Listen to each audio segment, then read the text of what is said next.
Para dewa itu mereka akhirnya menjadi kebal dan tidak bisa dilukai. Oke, let's go. Guys, 1, 2, and 3.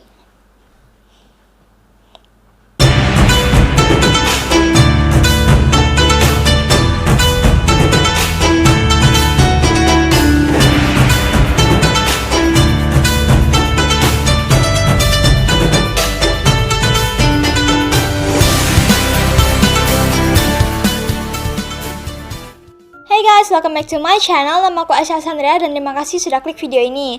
Bagaimana kabar kalian semua? Semoga semuanya baik-baik aja ya.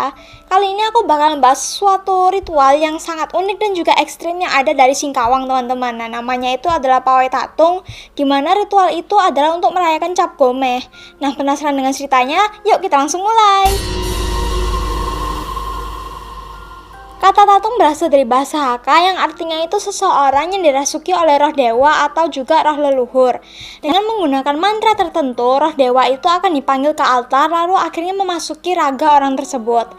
Nah, sebenarnya tradisi ini itu sudah ada dari Tiongkok. Namun sekarang di Tiongkok itu tradisi tersebut sudah punah, sehingga dilanjuti oleh beberapa tempat lain yang ada di Indonesia, contohnya itu Kalimantan Barat dan juga Bangka Belitung. Keberadaan tatung di Singkawang itu sudah ada sejak ratusan tahun yang lalu, yaitu pada tahun 1737 atau saat Cina sudah masuk ke kota Singkawang. Pada masa pemerintahan Sultan Sambas, orang-orang itu bermigrasi untuk menjadi pedagang atau jadi penambang emas di Monterado. Biasanya sebelum tiba di tempat tujuan, mereka itu akan bersinggah terlebih dahulu di Singkawang, yang saat itu menjadi tempat transit pengangkutan hasil tambang emas. Singkawang saat itu masihlah hutan belantara, belum ada tenaga medis apalagi dokter. Suatu ketika muncul wabah penyakit yang menyerang semua penambang yang ada di sana.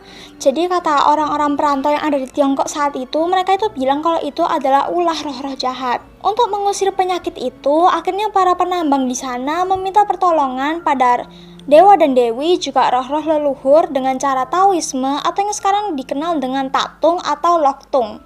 Seiring berjalannya waktu, akhirnya kultur ini berakulturasi dengan masyarakat setempat. Nah, dalam perayaan Cap Gomeh ini itu, si tatung ini itu dianggap sebagai ritual pencucian jalan, di mana mereka itu akan berjalan-jalan di area yang ada di sana, lalu mengusir roh-roh jahat atau kayak hal-hal sial yang ada di sana gitu loh, namanya juga ritual gitu kan ya. Sampai saat ini tradisi tersebut masih ada di kota Singkawang. Bahkan tidak sedikit masyarakat ataupun wisatawan dari luar negeri yang menonton acara tersebut. Untuk menjadi tatung itu membutuhkan orang yang tidak sembarangan. Jadi misalnya kalau kalian mau jadi tatung, kalian tuh antara ayah kalian, kalau nggak kakek kalian itu harus pernah menjadi tatung baru kalian tuh boleh. Nah, sebelum itu kalian juga harus berpuasa terlebih dahulu. Contohnya kayak nggak boleh makan daging, terus juga nggak boleh bersetubuh dengan siapapun lah, pokoknya selama seminggu, teman-teman. Nah, terus kalian tuh juga harus ngelempar kayu, dimana kalau kalian ngelempar kayu terus kayunya itu dua-duanya itu sama sisinya sama berturut-turut, maka kalian diperbolehkan untuk menjadi seorang tatung. Interaksi ekstrim ini dilakukan dengan cara menusuk-nusuk bagian badan kalian dengan benda-benda yang tajam.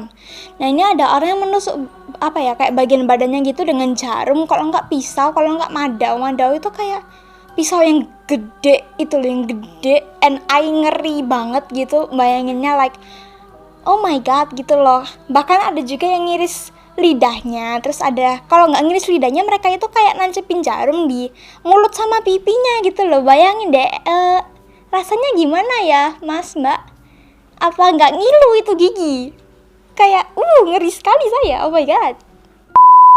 Tatung hampir memiliki kesamaan dengan seni bela diri yang berasal dari Banten yang bernama Debus.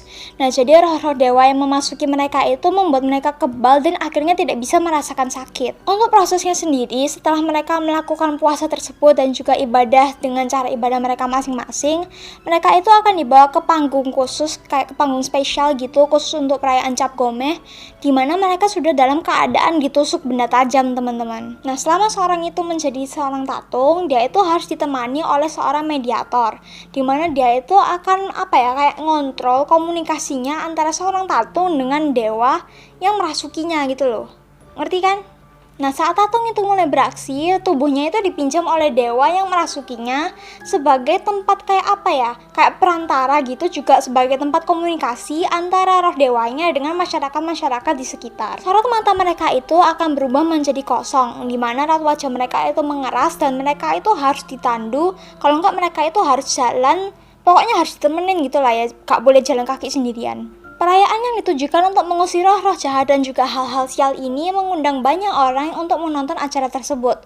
Nah, kira-kira kalian mau tahu nggak roh-roh apa aja yang merasuki raga-raga para tatung? Roh-roh yang diundang untuk bersemayam di dalam raga para tatung itu sangat beragam. Kebanyakan dari mereka itu kayak orang-orang hebat gitu loh, contohnya kayak para pahlawan, kalau nggak orang-orang yang ya pokoknya kayak hebat-hebat gitu lah ya.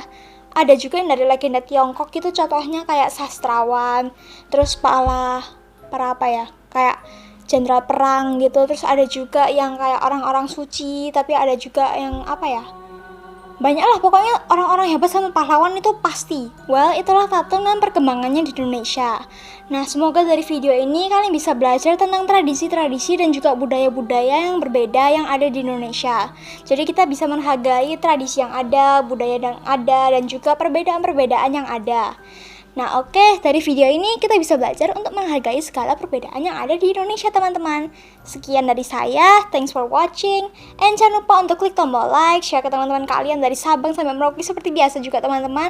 Jangan lupa untuk klik tombol subscribe kalau kalian belum, juga klik lonceng notifikasinya supaya kalian tidak ketinggalan video aku yang terbaru seperti ini.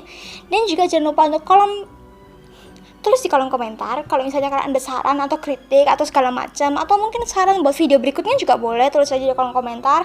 Oke, that's it for today. See you on the next video. Goodbye. Cempreng guys. Oh my god.